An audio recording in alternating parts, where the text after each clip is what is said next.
He kicked her out of the pool without even asking her name. He didn't know she was Ronda Rousey's daughter, and when her mother arrived, it was too late. Subscribe and tell me in the comments where you're watching from. The morning sun filtered gently through the linen curtains, casting a warm amber glow across the modest guest room where Ava Rousey lay curled beneath a light blanket.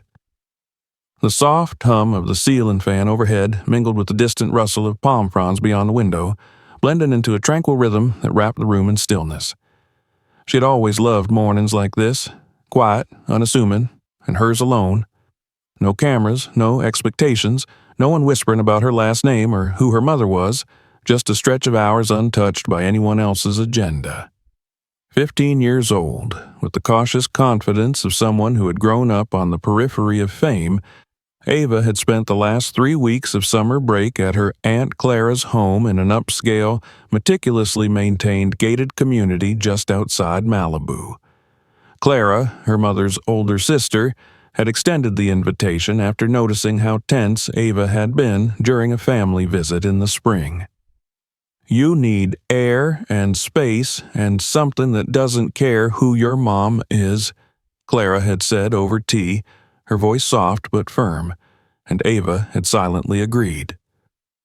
Clara's house sat neatly on a curved street lined with Japanese maples, stucco walls, and iron gates. It wasn't showy the way Los Angeles mansions could be, but it radiated control. Every shrub was trimmed, every tile polished, and every rule followed. Clara was a senior partner at a law firm and spent most of her time on calls or away at meetings. She offered a kind, if distant, presence, supportive in a hands-off way. The kind of adult who left breakfast on the counter with a handwritten note, but rarely lingered in the kitchen long enough for small talk. Ava didn't mind. After the chaos of her usual routine, the silence was a gift. She stretched now, slowly, limbs unfolding like a cat awakening from a long nap. Her phone rested on the bedside table, face down, notifications silenced. No texts from classmates, no missed calls. That, too, was intentional. She hadn't told anyone from home where she was going. Her classmates only knew she was out of town, and she had no plans to correct their assumptions. For once, she wanted to live without the shadow of being Ronda Rousey's daughter. She wandered barefoot into the kitchen, the tile cool beneath her feet. The refrigerator murmured softly in the background, and a car rolled past outside, slow and quiet like everything else in the neighborhood. She poured herself a glass of orange juice and leaned against the counter, watching the late morning sun creep across the marble surface. There was no plan for the day, no training session, no media event, no social calendar to navigate, just time. Ava finished her juice, rinsed the glass, and dried it before setting it back in the cabinet, an echo of her mother's discipline, even here, far from the gym or the arena. For a moment, she considered reading. A paperback novel sat half-finished on the coffee table, but her gaze drifted toward the backyard and the sliver of blue visible beyond the fence, the community pool. She had seen it during walks around the neighborhood. It was nestled near the clubhouse at the end of the lane, surrounded by tall hedges and iron fencing, always clean, always quiet. The idea of going had crossed her mind before, but she had dismissed it. Pools meant people, and people meant questions. But today, the stillness pressed against her like a weight. Maybe it was time to step out. Not to be seen, but simply to be. A normal teenager enjoying the sun. Nothing more. She padded back to her room, tugged open a drawer, and pulled out a pair of navy shorts and a loose tank top. Her swimsuit, plain black with a high neckline, already clung to her frame. She pulled the tank over it, slipped on sandals, and tied her hair into a low bun. No makeup, no jewelry. She grabbed a towel and her key fob, stuffing them into a canvas tote bag along with her water bottle and a small bottle of sunscreen. Before she stepped out, she paused at the mirror in the hallway. Her reflection stared back at her, barefaced and unreadable. Her features were sharp but young, her eyes deep-set and steady. She looked nothing like the fierce, coiled energy her mother exuded in the ring, and she liked it that way. She adjusted her baseball cap low over her forehead and stepped into the sunlight. The neighborhood was slowly waking. Lawnmowers hummed faintly in the distance, and sprinklers rotated in smooth arcs over immaculate lawns. A delivery truck rolled past, the driver offering a quick nod. Ava returned it with a brief smile, then turned left toward the clubhouse. She walked at an unhurried pace, relishing the warm brush of the sun on her shoulders and the light breeze that rustled the leaves above.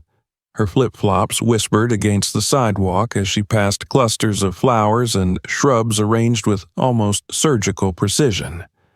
The houses stood like guardians, uniform in size and color, their facades impassive and identical. At the end of the block, she saw the wrought iron gate of the pool enclosure. The sound of laughter floated above the hedge, children splashing, parents chatting, the faint echo of someone's music playing on a phone. Ava hesitated just outside the gate, her fingers brushing the cool metal of the access panel. A tiny flicker of doubt whispered in her chest. She didn't know anyone here. She didn't look like the other girls she had seen around, tanned, manicured, dressed in coordinated swim sets with designer sunglasses. But she took a breath, lifted her chin, and tapped her fob. The gate clicked open. Inside, the space unfolded exactly as she had expected.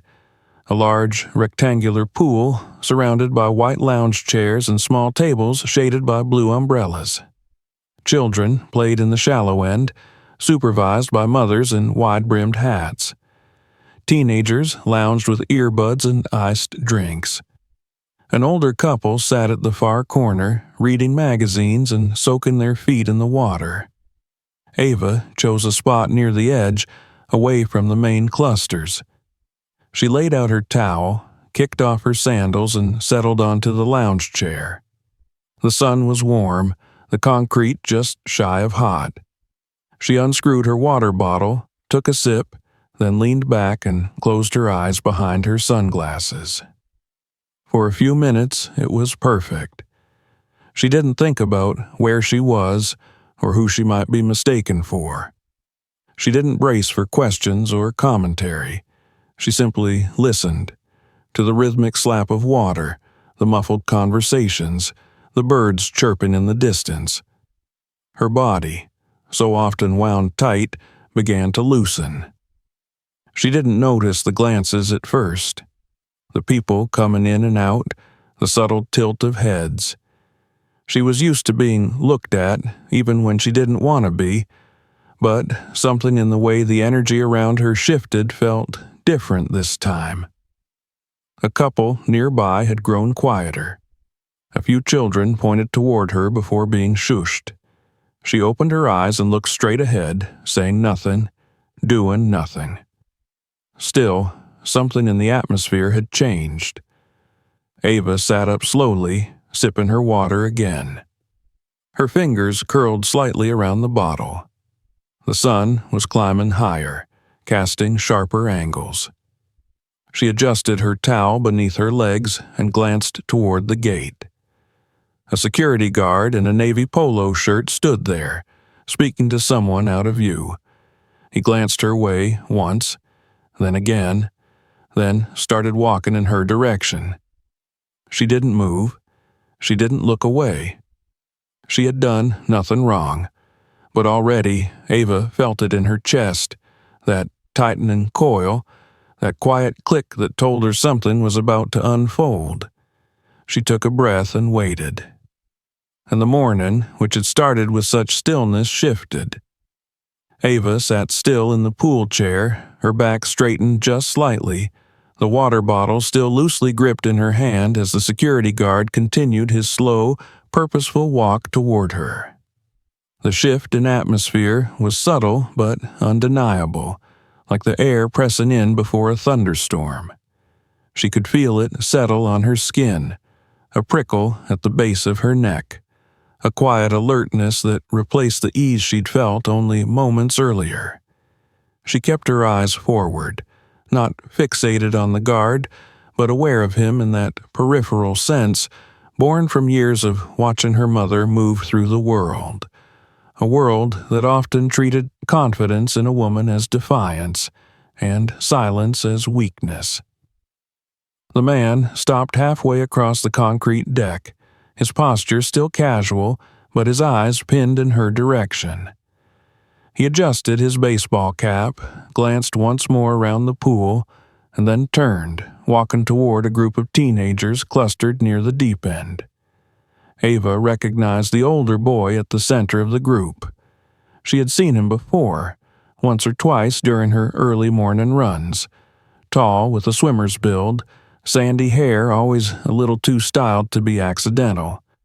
He wore his sunglasses even in the shade, and had a way of laughing too loudly, as if every joke he made needed applause. His name, she thought, might have been Josh. Josh noticed the security guard before the others and stood slightly straighter, pulling out one earbud. They exchanged a few words, brief, clipped, and guarded. Josh nodded in her direction. The guard didn't turn his head, but tapped the side of his radio and walked back toward the clubhouse. Ava's breath caught for the briefest of moments, then released slowly. She wasn't sure what had just passed between them, but something had. That much was clear. It wasn't long before Josh peeled away from his group and ambled across the pool deck toward her. He carried the easy gait of someone used to being watched, used to attention. His flip-flops smacked against the concrete with every step, and he adjusted the band of his swim trunks as he approached, as if to fill the silence with small, confident gestures. When he reached her, he didn't sit or crouch or wait to be acknowledged. He simply stood over her, casting a thin slice of shadow across her towel. "Hey," he said, his tone light but edged with something. Curiosity, maybe, or challenge. "You new around here?" Ava looked up slowly, letting her sunglasses shield the flatness of her expression. She'd been prepared for this, some version of it at least. She gave a small nod, her voice calm. "Visiting my aunt. She lives 2 blocks over." Josh tilted his head, considering. "Haven't seen you before." "I've been running early mornings," she said. "Maybe that's why." He scratched the back of his neck, glanced toward his group, then back at her. "You live here long enough, you kind of start to recognize everyone." There was a pause, thin and charged. "I guess," Ava said evenly, and returned her gaze to the pool. Josh lingered a moment longer, clearly waiting for something, an opening, a smile, an invitation. When none came, he chuckled to himself and turned away, walking back to his group with a slight shake of his head. Ava could hear their hushed voices as he rejoined them. They didn't bother to lower their tones much. "She's weird," one girl said. "Totally fake," another added. "Probably someone's cousin or something." "Or someone sneaking in," Josh offered, loud enough to carry. "Wouldn't be the first." Laughter followed, not raucous but cutting. Ava didn't flinch. She'd heard worse, but the sting of being othered, being talked about, dissected, doubted, never softened entirely, no matter how practiced you were at pretending it didn't matter. The minutes passed, heavy and slow.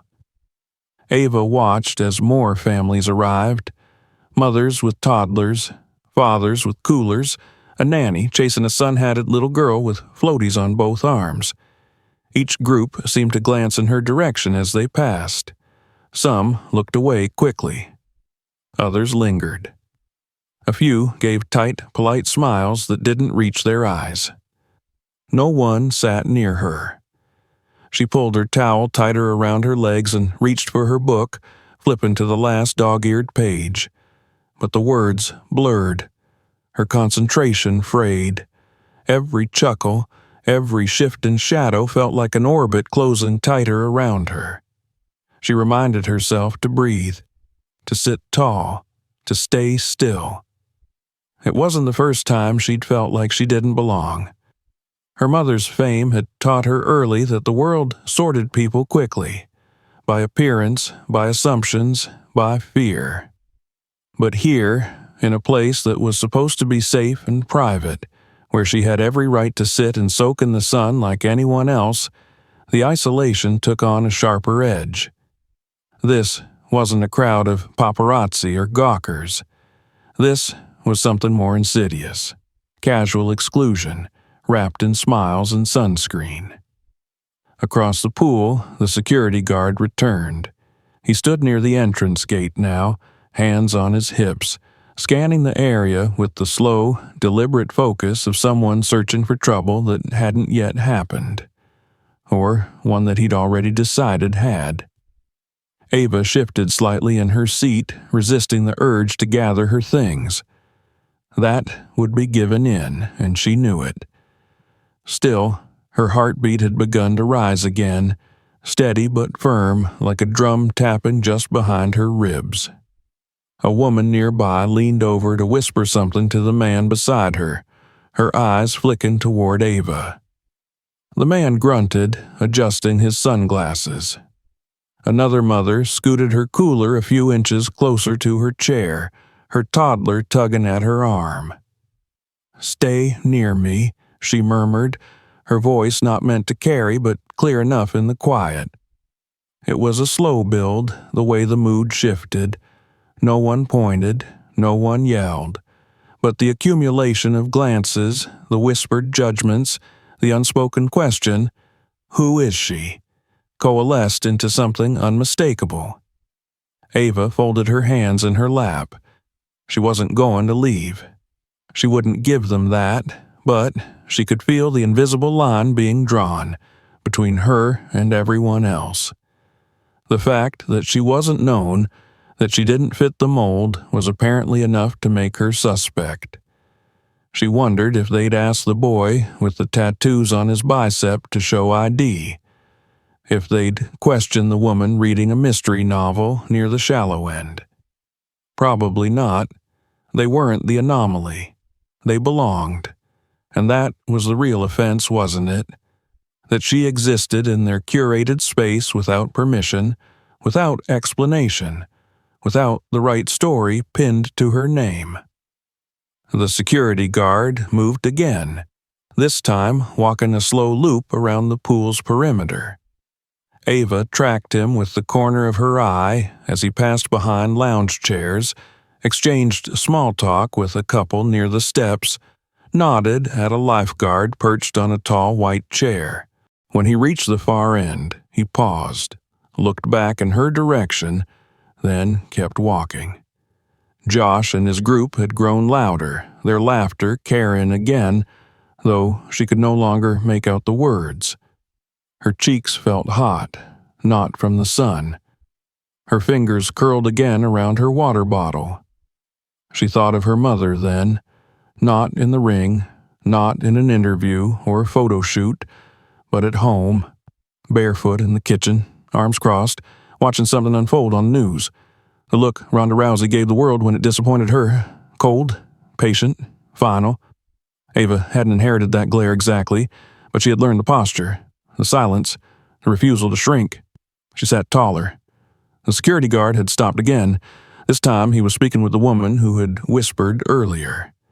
Ava couldn't hear their conversation, but the woman gestured subtly in her direction. The guard nodded. He turned, and for the second time that day, began walking toward her. But this time, he wasn't pretending to be casual. Ava set her book down gently on her towel and folded her hands again. She was ready. Whatever was coming, she wouldn't be the one to look away first. The security guard's approach this time was different. There was no idle stroll, no pretense of casual oversight. His steps were measured, direct, and heavy with intent. Ava could sense the change in his demeanor before he even reached her, the kind of stiffness in a man's walk that said he'd already made up his mind before asking a single question. His posture was tighter, jaw set, the walk of someone preparing not for a conversation but a confrontation. She remained seated, her spine straight, hands folded neatly on her lap, legs crossed at the ankle. Her towel was perfectly aligned on the lounge chair beneath her. There was no disorder, no chaos, no reason to be noticed, except that she already had been. The man stopped a foot or two from her, arms crossed, dark sunglasses hiding his eyes but not the angle of his attention. She didn't need to see his expression to know it was skeptical. "Excuse me," he said, his voice brisk, clipped. "Can I see your pool pass?" Ava lifted her head, slowly, calm. "I came in through the main gate," she said. "I used my key fob." He didn't move. "I'll still need to see the pass, ma'am." There was something condescending in the way he used ma'am, a tone that wasn't quite disrespectful, but hovered on the edge of it, like he was reminding her that she was on his territory now. "It's in my bag," she said, gesturing slightly toward her tote, but made no move to retrieve it. He didn't respond immediately. His stance remained firm, arms still folded. Then came the silence, the deliberate pause designed to create discomfort, to exert control. "We've had some incidents lately," he added, voice a touch lower now. "Teens jumping the fence, people who don't live here using the facilities." Ava nodded slightly, once. "I'm not one of them." "Mind if I verify that?" he asked, but again it wasn't really a question. A few heads turned nearby, subtle but unmistakable. Conversations that had buzzed around the pool were softening, thinning into silence. People weren't listening, not openly, but they were watching. Ava could feel the burn of their curiosity like sun on exposed skin. She reached into her tote and paused, hand hovering above the contents. Then she looked up at him again, her gaze steady. "Can I ask why you're questioning me specifically?" she said. There was the briefest flicker of something across his face. Surprise, maybe, or annoyance. "You're here alone. You're not familiar to me, that's all," he said with an almost bored shrug. Ava pulled out the key fob, holding it up so he could see it. He didn't even reach for it. He just looked at it, then looked back at her, his lips tightening. "You said you're staying with someone?" "My aunt," she replied. "Name?" "Clara Whitaker. House on Sycamore Lane, number 24. He didn't write it down. He didn't ask for ID. He simply stared, measuring her, not her answer. There was something in his expression that made her stomach twist. Not suspicion, not even hostility exactly, but that quiet certainty that he had already placed her somewhere in his mind, in a box she didn't belong to. "You'll understand," he said, almost apologetically, though there was no apology in his tone, "that we try to keep this area safe. We can't just let anyone in." Ava blinked slowly. The phrase sat between them like a stone dropped into still water. Anyone. That was it. That was all she needed to hear to understand exactly what this was. Her jaw tensed, but she said nothing. There was no point. He hadn't come here for a discussion. He had come to reinforce boundaries, invisible ones. "All right," he said finally, stepping back half a pace. "Just remember, if you're using the facilities, you need to keep your ID and guest pass on you at all times." "I live here," she said quietly but firmly. He ignored that and turned, walking away with the kind of rigid satisfaction that made it clear he believed he had done something noble. Correct. Something that maintained the unspoken order of this pristine world. Ava exhaled slowly and set the fob back in her bag. Her hands trembled just slightly as she closed the zipper, not with fear, but with a simmering kind of restraint. She glanced around. A few people quickly looked away when they met her eyes. Others pretended they hadn't been watching at all. Josh and his group were laughing again.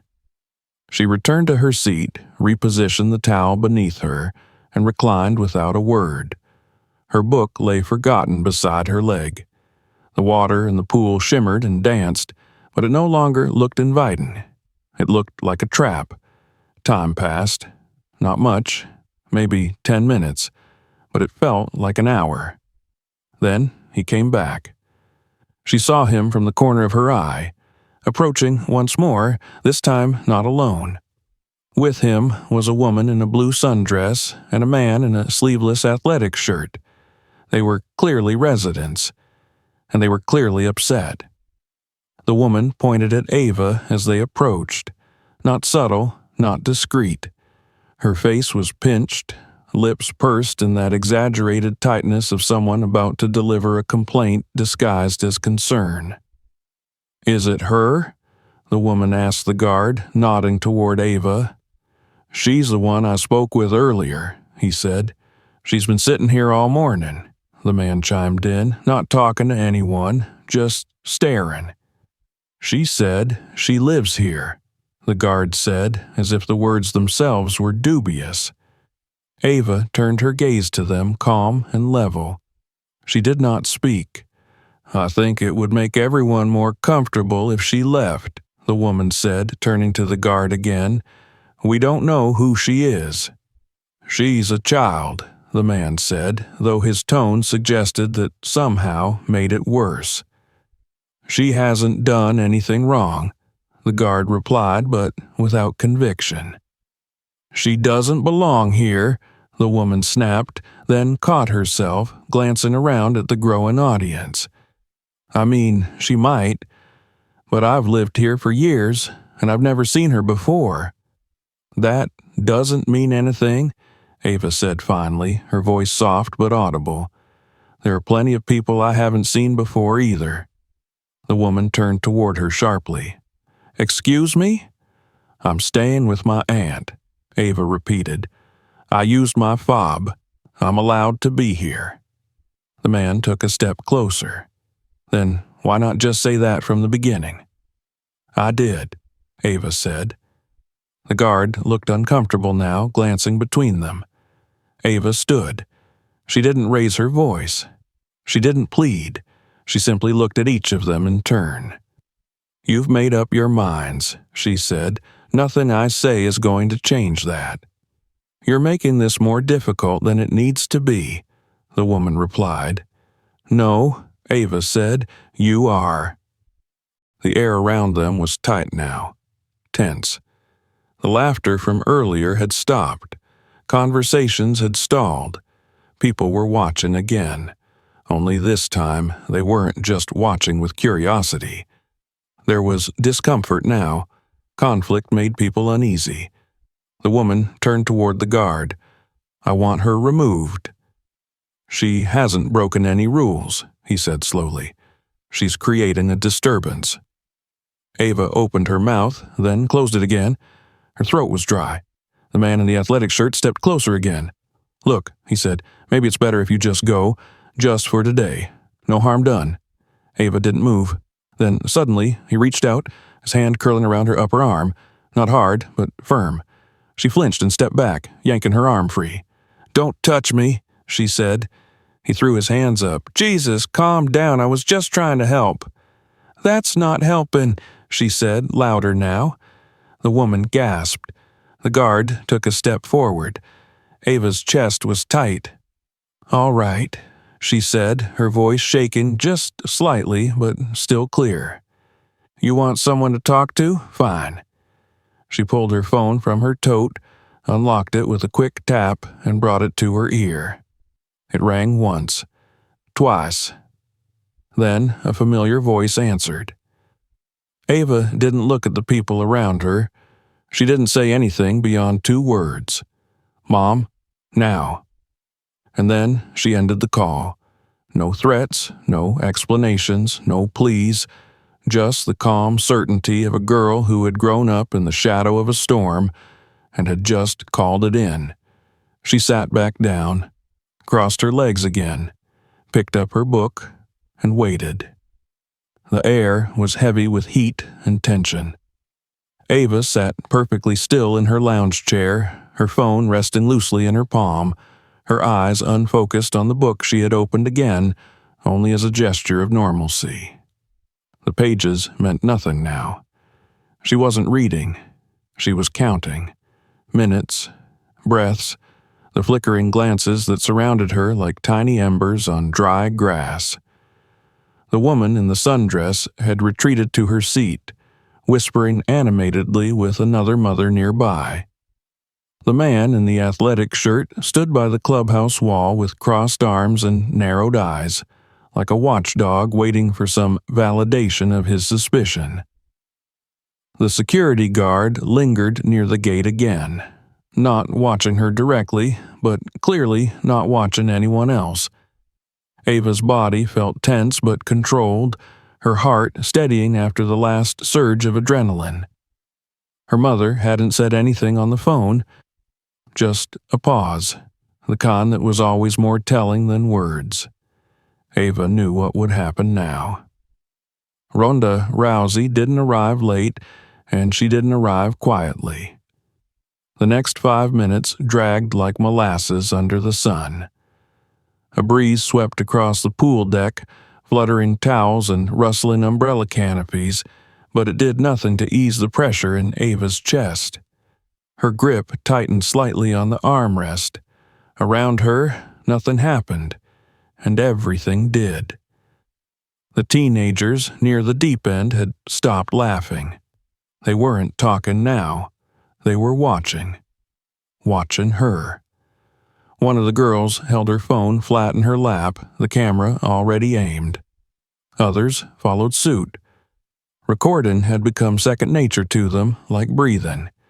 Then the sound of tires crunching on gravel cracked the stillness. It was unmistakable. A black SUV pulled up to the small parking lot beside the clubhouse, engine low and humming like a warning growl. The door opened before the vehicle came to a complete stop. And then she appeared. Ronda. She stepped out wearing black joggers, a gray zip-up hoodie unzipped over a fitted tank, and dark trainers. No makeup, hair slicked back, no jewelry, no sunglasses. Nothing about her was flashy, and yet the shift in the pool area was immediate and total. You could feel it, like the air changed composition. She closed the car door gently, took a few measured steps forward, and scanned the pool with that look Ava had seen so many times growing up. The expressionless stare her mother wore before walking into an arena. Calm, calculating, deadly. The security guard straightened when he saw her, lifting a hand in an automatic greeting. But Ronda didn't look at him. Her gaze was locked on Ava. A few more steps, and she was at the gate. She didn't have a fob. She didn't need one. The guard scrambled toward the entrance and keyed it open for her. "Ma'am, this area's for residents only." "I'm aware," Ronda said flatly, rushing past him. "Is everything all right?" he called after her, his voice suddenly thin. But she wasn't listening to him. Ava stood when her mother reached her, not out of fear or formality, out of instinct. Ronda looked her daughter over once, one long glance head to toe, and then placed a hand gently on her shoulder, a silent reassurance. She turned then, slowly, to face the gathering tension behind them. The woman in the sundress had stood up again. She looked uneasy now, uncertain. The man who'd grabbed Ava's arm stiffened but held his ground. A couple of other onlookers stood as well, maybe out of curiosity, maybe because something inside them recognized that what was about to unfold would not be ordinary. Ronda's voice was quiet, but it traveled. "Which one touched my daughter?" No one answered. She didn't raise her voice. She didn't need to. "I asked a question," she said, turning her head slightly toward the guard. The man in the athletic shirt cleared his throat. "There was a misunderstanding. I was trying to de-escalate." Ronda nodded once, slowly. She stepped toward him. Ava could feel it coming, the stillness before the drop. "I see," Ronda said, and then, without warning, the man reached forward, perhaps in some instinctive move to calm her, to halt what he already knew was too late to stop. His hand touched her arm. The reaction was instantaneous. Ronda's hand shot to his wrist, clamping down with effortless precision. Her foot pivoted slightly, her other hand moved to his shoulder, and in one fluid motion he was turned, forced downward and locked in place, face toward the concrete, one arm twisted gently behind him, not enough to injure, but more than enough to control. Gasps erupted across the pool. Children were pulled back by nervous mothers. Phones were no longer recording in secret. They were aimed like weapons. Ronda didn't look at the crowd. She didn't apologize. She didn't even breathe heavier. "You don't get to put your hands on my daughter," she said, her voice ice and thunder in the same breath. The man didn't resist. He couldn't. The pressure point was exact. She held him there for just long enough for the image to burn itself into the memory of every single person watching. Then she released him. He stumbled backward, clutching his wrist, blinking as if he couldn't quite believe what had just happened. He looked around, but the people who had nodded along with him earlier had turned away now. No support, no defense, no courage. The woman in the sundress tried to speak.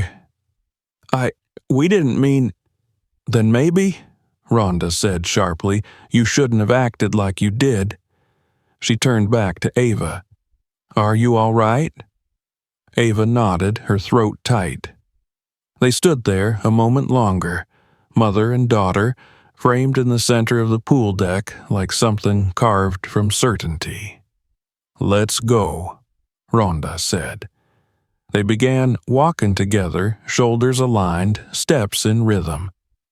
As they passed the gate, the security guard stammered something incoherent about HOA policies, but Ronda didn't respond. She didn't even look at him. The pool behind them had gone nearly silent. The only sound was the slow lap of water against the concrete and the buzz of phones already lighting up with posts, texts, and group chats. They reached the SUV. Ronda opened the passenger door for Ava and then walked around to the driver's side. Inside the car, there was silence. Ava stared ahead. Her hands in her lap were steady now. The nerves had melted away, replaced by something heavier and calmer. "You did nothing wrong," Ronda said, eyes still on the road. "I know," Ava answered. She said nothing more. Neither of them did. They drove home in silence, past manicured lawns and hedges, past families who were now checking their neighborhood apps for updates, past people who had watched it all and said nothing. But the silence in the car wasn't shame. It wasn't fear. It was something else. Resolution. And for the first time since she'd stepped through that gate, Ava felt like she wasn't sitting alone. She was standing.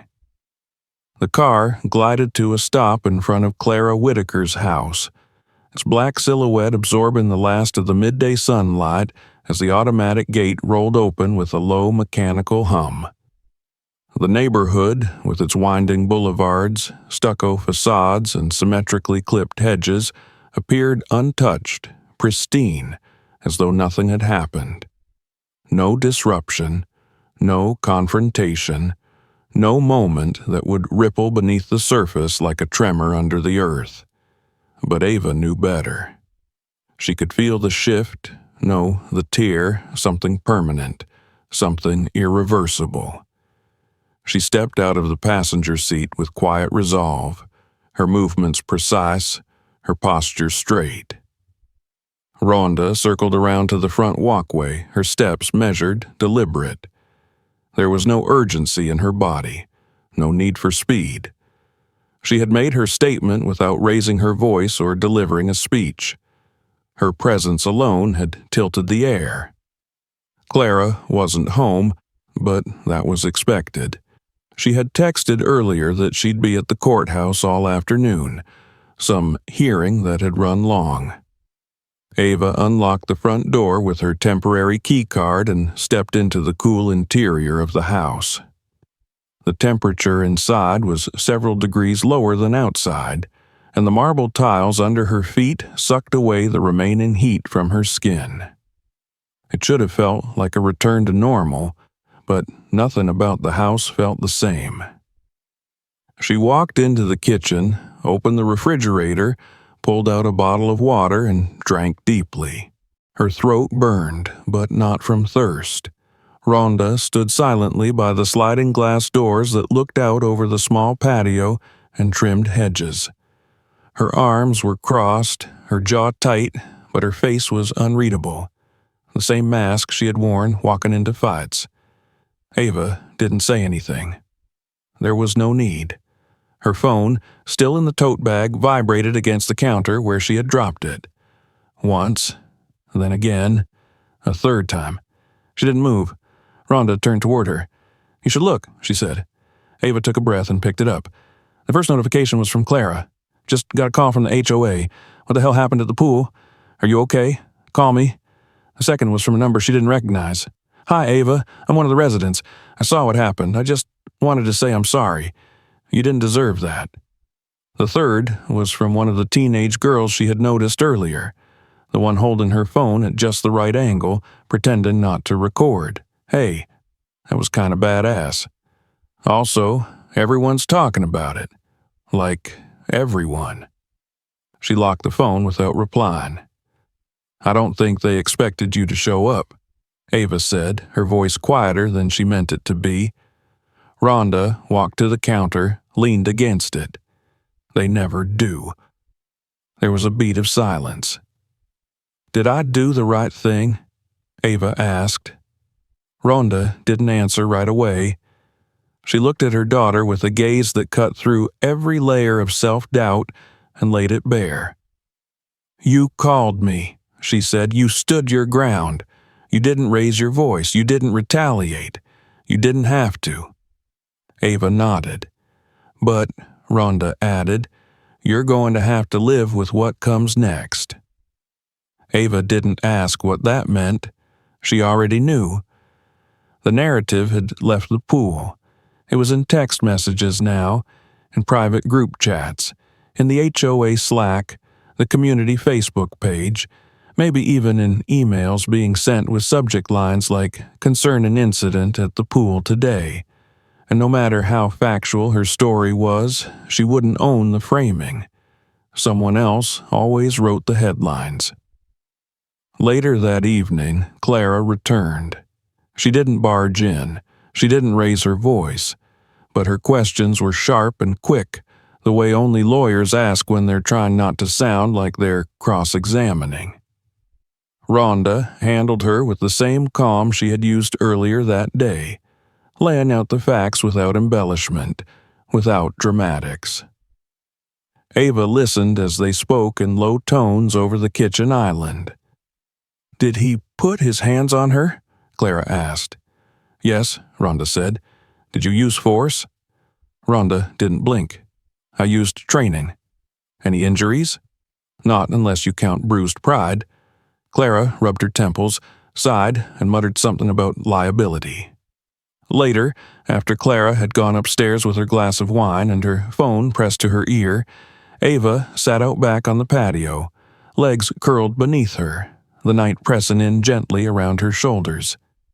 The hedges stood tall, unmoving. The world looked the same. Her phone buzzed again. This time it was a notification from the neighborhood app. She hesitated, then opened it. A new thread had been posted to the community forum. Incident at the pool today. HOA informed. The top comment read, "Some teenage girl got into an altercation. There was yelling. Someone said her mom threw a man to the ground. Real mature." The one below it, "He put his hands on her. Pretty sure it was self-defense." A third, "Does anyone know who she is?" A fourth, "I've seen her jogging in the mornings. She lives with someone on Sycamore." A fifth, "If she had just shown her pass, this wouldn't have happened. Just saying." Ava's jaw tightened. She scrolled, eyes scanning line after line. Supportive messages were there, sure, but so were the defensive ones. The ones trying to reframe, to deflect, to shift responsibility. She set the phone down and stared into the darkness. "People like control," Ronda said behind her. Ava turned slightly. "They like to believe they own the rules," her mother continued. "Even the ones they made up 5 minutes ago." "I didn't want to be part of anything," Ava said. Ronda smiled just faintly. "That's usually when you become it." The silence between them wasn't cold. It was the kind that settled between people who had already said everything important. That night, Ava couldn't sleep. Her body was tired, but her thoughts wouldn't settle. She lay in bed with the curtains drawn back, staring at the ceiling as the neighborhood settled into its nighttime rhythms. Distant sprinklers ticked to life. A dog barked once. Somewhere far off, a car door slammed. When she finally drifted off, it wasn't deep. She dreamed of water, clear, flat, and still. She stood at the edge, looking in, and saw her own reflection rippling, distorting, being reshaped. The next morning, she woke before the sun. It was still dark when she stepped outside. The pavement was cool beneath her sneakers, the air crisp and untouched. She stretched, tied her hair back, and started her run. She didn't avoid the pool. She ran past it deliberately. The gate was locked now. A new sign had been taped to it, fluttering in the breeze. Pool closed, under review. And then, just beyond the entrance, a second notice had been posted on the clubhouse bulletin board. It was a flyer. "Know your neighbors." Beneath the bold text was a collage of photos from last year's holiday mixer. In the center, smiling politely in a gray blazer, was Ronda Rousey. Her daughter's hand clutched in hers. Someone had circled the photo in blue ink. Below it, a scrawl in black marker. "Maybe read the newsletter next time." Ava stared at it for a long time, not sure whether to laugh or rip it down. She didn't either. She kept running. The rhythm of the neighborhood returned like clockwork the next morning, as if nothing had happened. Garbage trucks rumbled down the clean streets. Sprinklers rotated with military precision. Dogs barked at familiar shadows crossing driveways. The hum of hedge trimmers echoed faintly across the well-manicured cul-de-sacs. The houses looked the same. The people moving among them looked the same, but the undercurrent of the day before hadn't truly gone. It had simply embedded itself into the soil, like an unseen crack forming under a flawless tile, subtle but irreversible. Ava watched from the kitchen window, her hands wrapped around a warm mug of coffee she wasn't drinking. Her reflection was faint in the glass, barely visible behind the golden morning light. She stood barefoot, her back against the counter, still in the oversized t-shirt she slept in. Her eyes drifted from the street to the bulletin board by the clubhouse. Though too far to read from here, she already knew what was on it. She had seen it on her run. Her mother's image circled in blue, the snide scrawl beneath it. The sarcastic suggestion to read the newsletter was now public knowledge, inked into the neighborhood's collective memory with passive-aggressive finality. Behind her, Rhonda stood silently, dressed in workout clothes, her expression unreadable. She hadn't said much since the incident. There had been no need.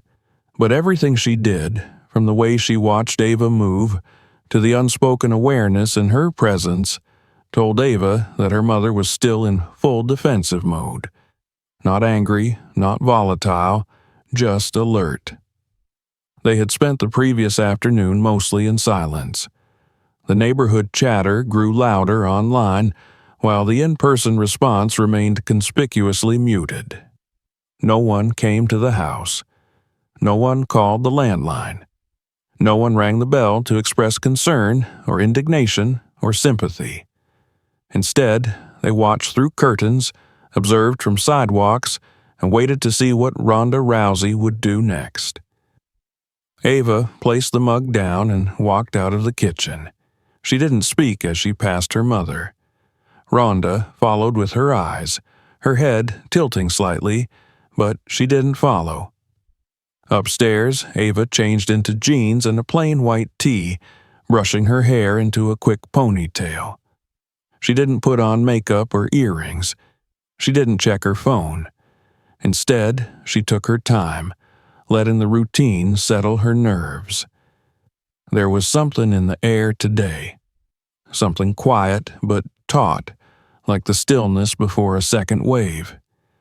Downstairs again, she found a basket of folded laundry on the hallway bench. Clara must have left it there earlier. Ava carried it into the guest room and placed it on the dresser, then paused. Her hand lingered on a folded hoodie, the soft cotton catching her fingers. She remembered the way the man at the pool had looked at her when he thought no one would stop him. Not with rage, with entitlement. Like she was in the wrong just for being there. The realization made her stomach clench again, not with fear, but with something colder. The doorbell rang. It was a soft sound, delicate, as if whoever stood on the other side had hesitated. Ava waited. From the back hallway, she heard her mother's footsteps approaching the door. A moment of silence passed before Rhonda opened it. A teenage girl stood on the porch. Tall, slim, dressed in a school track jacket and running shorts. Her blonde ponytail bounced slightly as she shifted awkwardly from foot to foot. Earbuds dangled around her neck. "Hi," the girl said, her voice nervous but not dismissive. "Is Ava home?" Rhonda didn't move. "Who are you?" "I'm Ella," the girl answered quickly. "We live 3 houses down. I saw what happened. I didn't say anything yesterday. I should have." Ava, having heard the voice, appeared in the hallway. Rhonda stepped aside slightly, giving her daughter space but not retreating entirely. "Hey," Ella said, her tone lighter now, grateful. "I was at the pool. That guy, he was way out of line. I think it was really cool what you did." Ava raised an eyebrow. "Cool?" Ella flushed. "Not the part where he grabbed you. That was messed up. But like the way you didn't back down. And then your mom. People are still talking about it." "I'm sure," Ava said flatly. "I just wanted to say I'm sorry," Ella continued, "for not doing anything. I saw it and just sat there. And after you left, some of us were still, well, they kept filming, and it felt gross. So I deleted it."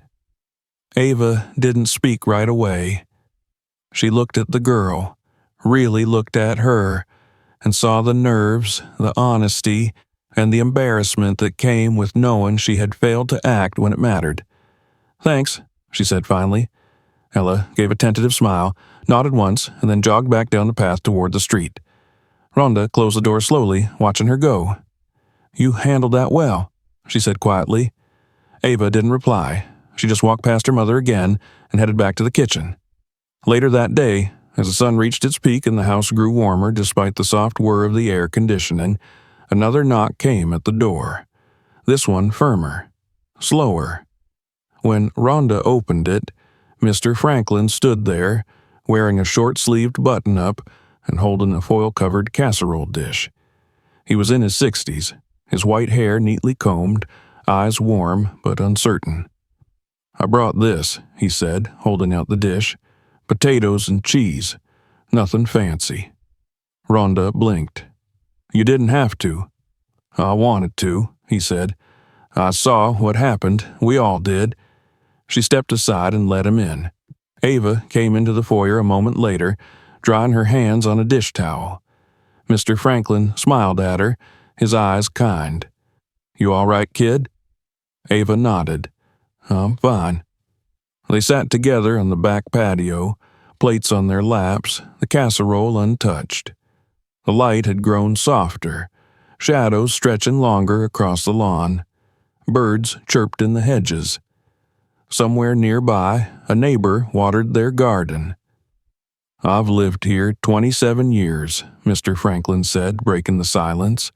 "I've seen a lot of people come and go, but I've never seen the whole place stop like that. Never seen anyone react the way they did."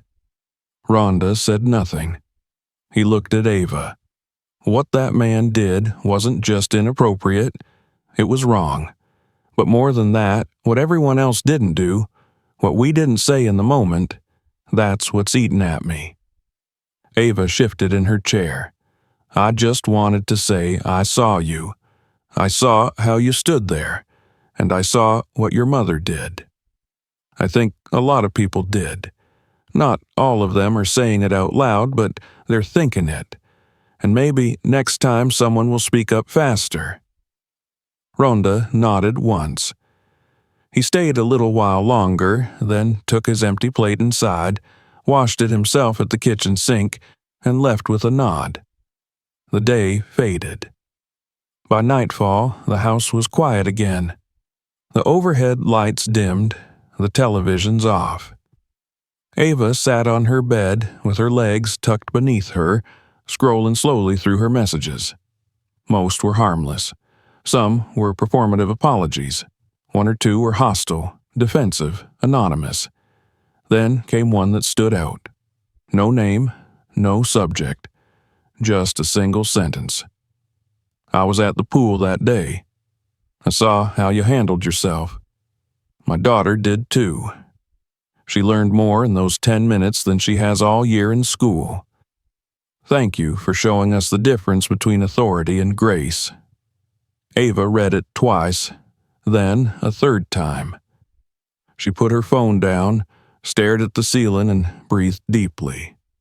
The air was still, but it was no longer silent. The days that followed settled into a rhythm that seemed, on the surface, indistinguishable from what came before. Morning joggers still passed by in pairs, earbuds in, their paces steady and heads down. Garbage bins were wheeled out and lined up neatly at the curb every Thursday. The HOA newsletter was sent out with its usual mix of polite warnings and community updates, noise restrictions, new gardening regulations, a reminder about leash laws. Yet, for all the normalcy on display, something in the air had shifted. It wasn't overt. No confrontations, no new scandals. Just a quiet acknowledgement that something had cracked open, a moment that refused to be folded back into silence. Ava felt it most in the small things, in the way neighbors who had previously averted their eyes now offered small nods in passing. Not warmth, exactly, but recognition. Not approval, but awareness. They had seen her. They had seen what had been done to her, and what she and her mother had done in return. And, whether they agreed with it or not, they now knew her name. She moved through the days with a subtle gravity. There was no swagger to it, no deliberate posture of defiance, but her presence now made space in ways it hadn't before. Teenagers on the sidewalk lowered their voices when she passed. Adults who had once muttered about neighborhood rules now smiled a bit too quickly, as if trying to erase what they hadn't said, or had chosen not to say, at the pool. She didn't bring it up. Neither did her mother. Ronda remained a quiet constant in the house, her movements efficient and composed, always with the sense that she could explode into action at a moment's notice, but didn't. Ava had come to understand that about her. The stillness wasn't absence of force, it was control. It was precision. Clara, for her part, had softened. Her initial concern about legal blowback had given way to something more supportive, if still restrained. She never outright praised what had happened, but she'd taken to leaving handwritten notes on the counter before heading out for work. If anyone from the HOA contacts you again, forward them to me. C. I ran into Mr. Franklin at the grocery store. He said you were composed. I take it that's a compliment. FYI, the pool is still closed. Sign says policy update pending. No one's talking about what the policy is. Ava appreciated the gestures, even if she didn't respond to them. She returned to her morning runs, passing the pool gate each time, never flinching. The bulletin board still had the same flyer, her mother's face circled, the sarcastic message beneath it now fading slightly in the sun. No one had removed it. No one had dared. One morning, as she passed it yet again, she noticed something new. Another circle had been drawn, not around her mother's face this time, but around a smaller photo near the edge. A picture of Ava herself, captured mid-laugh during a summer barbecue months earlier. It had gone unnoticed before, but now it was unmistakable. Beside the circle, someone had written 3 words in messy pen. She's one of us. Ava paused at the gate, her breath catching slightly. She stared at the message for a long moment, her hands at her sides, the morning air cool against her skin. It wasn't a redemption. It wasn't a correction. But it was something. And in a neighborhood like this, polished, guarded, and obsessed with appearances, it was as close to an apology as anyone might ever get.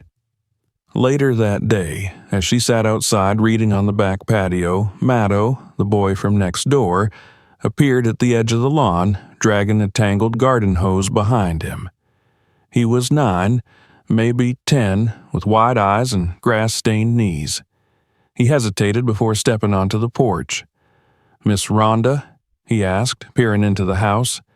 "She's inside," Ava said, setting her book aside. Matto nodded, then looked at her seriously. "Is it true you arrested that man at the pool?" Ava blinked, then laughed. "No, I didn't arrest anyone. But my mom said he got really scared when your mom showed up. She said your mom's like the boss of the police." "She's not, but people tend to get quiet when she's around." Matto's brow furrowed as he tried to process that. Like when someone looks mean, but they're just tired? Ava smiled. Exactly. He nodded solemnly, then ran off again, the hoses trailing behind him like a tail. That night, the 3 of them, Ava, Ronda, and Clara, ate dinner together for the first time since the incident. Clara had cooked, a rare event, and it wasn't half bad. Conversation was light, orbiting around Clara's clients and the upcoming community block party. When the subject of the HOA board meeting came up, Clara simply said, "They're going to revise the pool access policy. No mention of you, by the way. They're pretending it never happened." Rhonda smiled faintly over her fork. That's usually how institutions handle embarrassment. "I don't think anyone will try to touch her again," Clara added, nodding toward Ava. "Not twice," Rhonda said. Ava didn't join in. She was thinking of something else, of the way the silence around the pool had collapsed when her mother stepped in, of the way everyone had looked at her, then at themselves. of how quickly fear turned into compliance. After dinner, she went upstairs and scrolled again through the old thread on the community forum. It had quieted down now, replaced by new posts about landscaping regulations and lost cats. But buried beneath them, someone had commented, "Maybe next time we speak up before it gets that far." No one had liked the comment, no one had responded, but it stayed there. Ava clicked on the user's profile. Anonymous. No identifying details. She sat back in her chair and looked out her bedroom window. The street below was quiet, the homes glowing softly in the dark, porch lights flickering to life like watchful eyes. She wondered about the next time. Whether it would be her or someone else. Whether the people who now smiled at her in passing would do more than that if history tried to repeat itself. She didn't know, but she knew what she would do. The next day, an email arrived. It was from a local civic group that partnered with the FBI's Youth Outreach Division. Ava had never heard of it before, but the email was brief and to the point. "We heard what happened at the pool. If you're willing, we'd love to invite you and your mother to speak at our civic leadership workshop next month. The students need to hear from someone like you." She stared at the message for a long moment, then forwarded it to Rhonda with a single line, "Your call." The response came 5 minutes later. "Only if you speak first. Deal." That afternoon, she returned to the pool gate alone. It was still locked, but the sign had changed. "Reopening soon." Under new guidelines, she looked at the flyer again, the one with her mother's face and now her own. Then she reached up, took a pen from her bag, and beneath the circled photos wrote something simple. "We're already here." She capped the pen, stepped back, and walked away. As she rounded the corner toward home, she passed 2 older women in sun hats. One of them whispered something to the other, then turned and offered Ava a polite smile. Ava didn't smile back. She nodded. That was enough. Some lessons didn't need to be shouted. They just needed to be seen. If this story moved you, don't forget to subscribe for more. Check out the other videos on the channel and share this one with someone who needs to see it.